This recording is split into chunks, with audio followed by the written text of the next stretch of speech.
Existe uma frase que quase todo mundo já disse, pelo menos uma vez na vida, geralmente chorando ali no chão do quarto às 3 horas da manhã, né? E a frase é nunca mais. Nunca mais alguém assim, nunca mais esse tipo de pessoa. E alguns meses depois, sem perceber exatamente como essa mesma pessoa está sentada ali na frente de alguém que faz ali às vezes o coração bater do mesmo jeito, que fala do mesmo jeito, que some do mesmo jeito, que ama do mesmo jeito difícil. Diferente por fora, idêntico por dentro.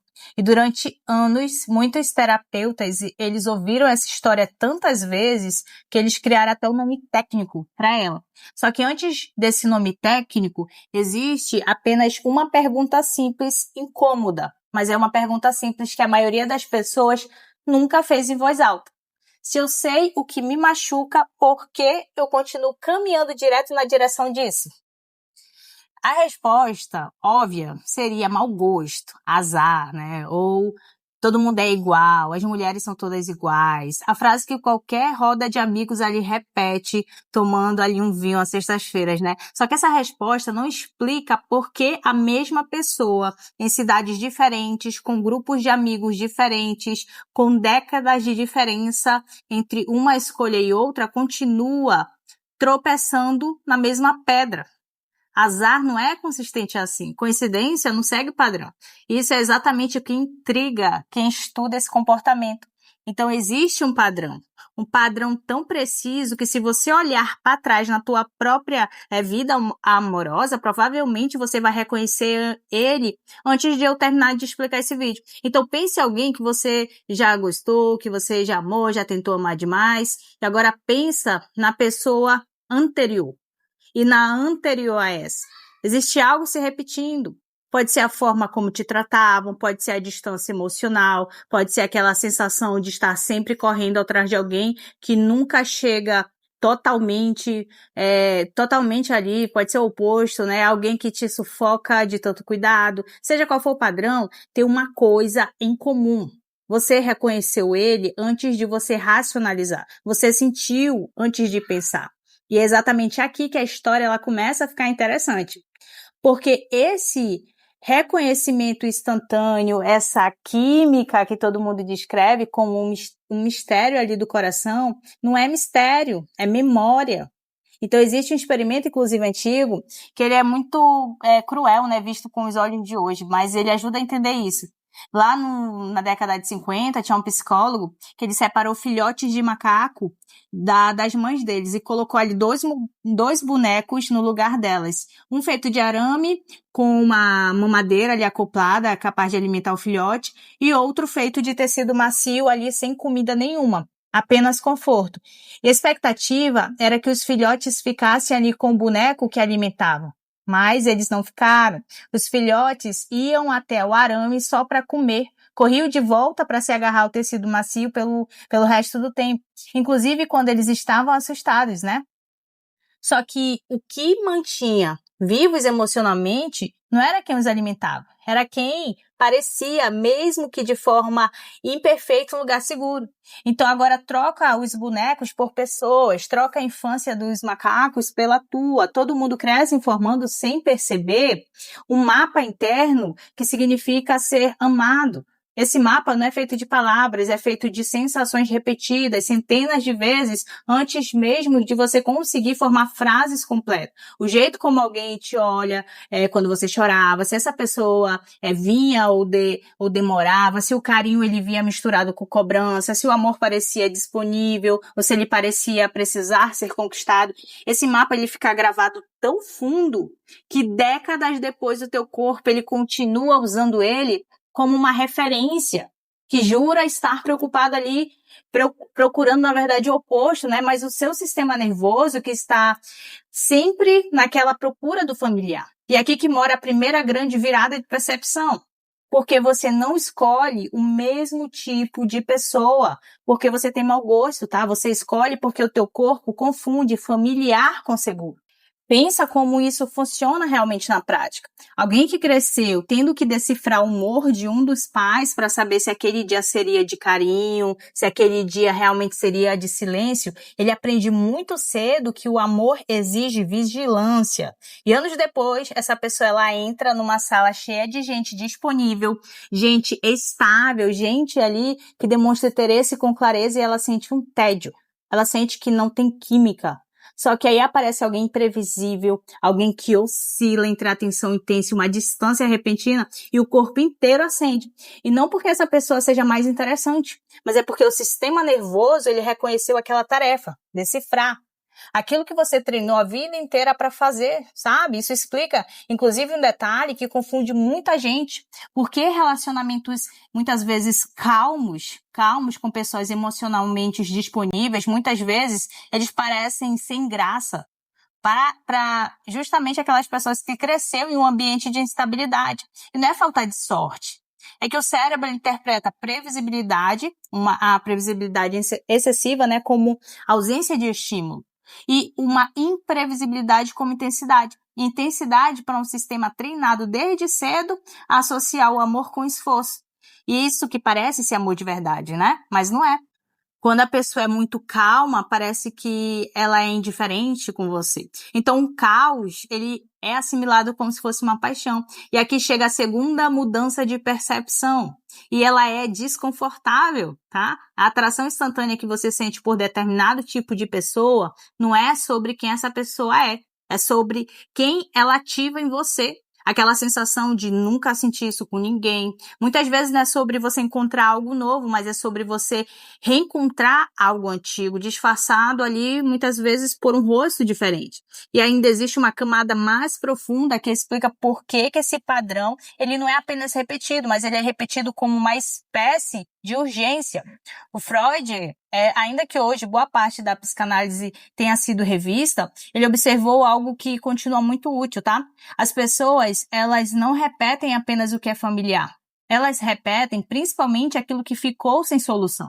Então, existe uma tentativa silenciosa, quase invisível, para quem está vivendo, de reencontrar a cena antiga com um final diferente. Então, se a figura que deveria te dar atenção na infância nunca te dava o suficiente, parte de você continua décadas depois escolhendo pessoas parecidas com aquela ausência. E não é porque você queria sofrer de novo, mas porque em algum lugar você acredita que dessa vez vai ser diferente. Dessa vez, talvez, você consiga fazer essa pessoa ficar na tua vida, consiga ser suficiente, consiga resolver aquilo que ficou aberto lá atrás. E isso, gente, é uma tentativa de cura que usa ali a ferramenta errada, tá? E é também a explicação mais honesta para que dessa vez vai ser diferente, raramente é. Tá? Então tem um detalhe que a maioria das pessoas, inclusive, ignora quando elas estão tratando desse assunto. Porque esse padrão não aparece só em relacionamentos amorosos, tá? Ele aparece em quem você escolhe como amigo próximo, tipo de chefe que você admira mesmo sendo maltratado por ele, em time que você se voluntaria mesmo sabendo que vai ser sobrecarregado, na maneira como você reage quando alguém te trata bem demais, rápido demais. Então, se você já sentiu desconfiança diante de uma gentileza, essa pessoa aí quer alguma coisa. Isso aí não é normal. Vai por mal, né? Isso aí vai por mal, mas isso aí não é pra mim, isso não é intuição. É um mapa antigo protegendo você daquilo que ele não reconhece, tá? E isso reorganiza uma pergunta que costuma ser feita de um jeito errado. A pergunta não deveria ser por que sempre escolho pessoas que me machucam. Deveria ser o seguinte: o que exatamente meu corpo ele está tentando reconhecer quando eu sinto que é essa pessoa aqui? E mais importante ainda, esse reconhecimento ainda serve para alguma coisa hoje? Ou será que ele é um sistema de alarme desatualizado, ainda calibrado para uma casa que você não mora mais? Existe um caso que ele costuma ser citado em estudos sobre apego adulto que ilustra muito bem essa transição, tá? É o seguinte, muitos pesquisadores, eles acompanharam ao longo de décadas como as histórias de infância daquelas pessoas se relacionavam com a forma como elas se apegavam na vida adulta. E eles descobriram algo que devolve poder para quem está vendo isso agora. O padrão, ele não é uma sentença. Pessoas que passaram a entender de forma consciente a origem do próprio padrão de apego, elas conseguiram, com o tempo, formar relações mais seguras, mesmo tendo vivido infâncias, digamos que instáveis, tá? Então, o fator decisivo não era o tamanho da ferida, era a capacidade de você contar a própria história para si mesmo com clareza. Então, quem entendia o mapa, o próprio mapa que estava seguindo ali no roteiro, parava de segui-lo ali no automático. Então, aqui mora a terceira virada de percepção que eu quero que você pegue. Mais importante de todas, inclusive. Esse padrão não é uma maldição que está gravada em você para sempre. Então, ele é um comportamento aprendido, e tudo que é aprendido pode, com esforço e repetição, né, consciente, ser desaprendido. Você não é condenado a repetir a mesma história só porque ela é familiar para ti, não. Você só precisa aprender a sentir a diferença entre isso é familiar e isso é bom para mim. Porque até agora, teu corpo, talvez ele tratava as duas coisas como sinônimos, mas são diferentes.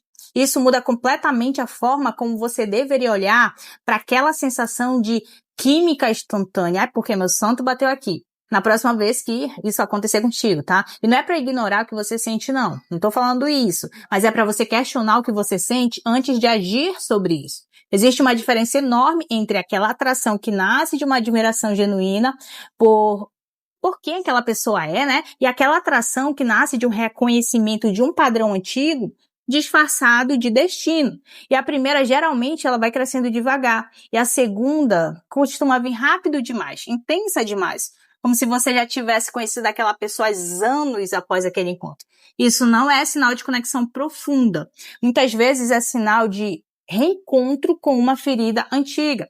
Isso não significa que toda atração forte seja um trauma disfarçado, nem que relacionamento bom precisa ser de intensidade. Significa apenas que vale a pena parar no momento em que o teu coração disparar ali por alguém, perguntar: essa pessoa me faz sentir seguro, ou me faz me sentir em alerta? Será que ela me faz pensar que eu devo merecer atenção a todo momento? Porque só uma dessas sensações constrói alguma coisa que dura, né? A pergunta que fica, então, para as próximas 24 horas, ela é simples de fazer e difícil de responder realmente com honestidade. Na próxima vez que você sentir uma atração instantânea, inexplicável por alguém, antes de você dar o próximo passo, pergunte para si mesmo o que exatamente essa sensação está tentando reconhecer.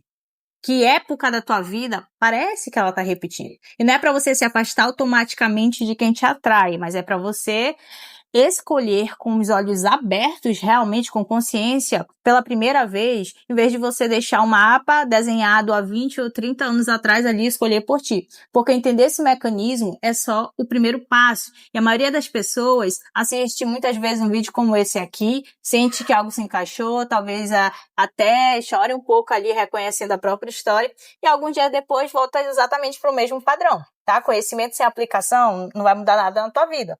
E não é porque você não tem entendido, não, mas porque compreensão sozinha, sem um lugar para ser trabalhada de verdade, ela vai se dissolver rápido, se dissolve rápido diante ali da força daquilo que é familiar. O mapa antigo, ele é muito mais forte que uma percepção nova, a não ser que essa percepção nova, ela vire prática, repetição, ela vire acompanhamento e estrutura. Inclusive, para isso, gente, eu tenho o Ativação Interna, ele é um espaço onde essa compreensão que você acabou de ter, para de ser só um insight de um vídeo, começa realmente a virar uma mudança de verdade.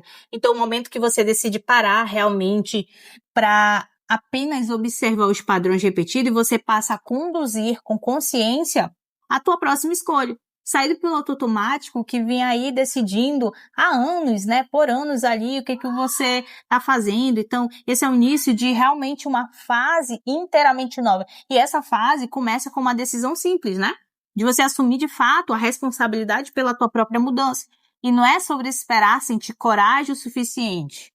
É sobre você decidir agir mesmo sem ter certeza. E exatamente isso que é a ativação interna, para isso que ele existe, né? Para sustentar no teu tempo, no teu ritmo junto contigo. Então talvez você tenha ali reconhecido ao longo desse vídeo, se reconheceu alguém específico, ou várias pessoas específicas, talvez tenha reconhecido a si mesmo em algum lugar aí bem antes de qualquer relacionamento, né? Então fica a pergunta aí para você pensar hoje por aqui, qual foi a primeira vez que você aprendeu que você precisava se esforçar para você ser amado?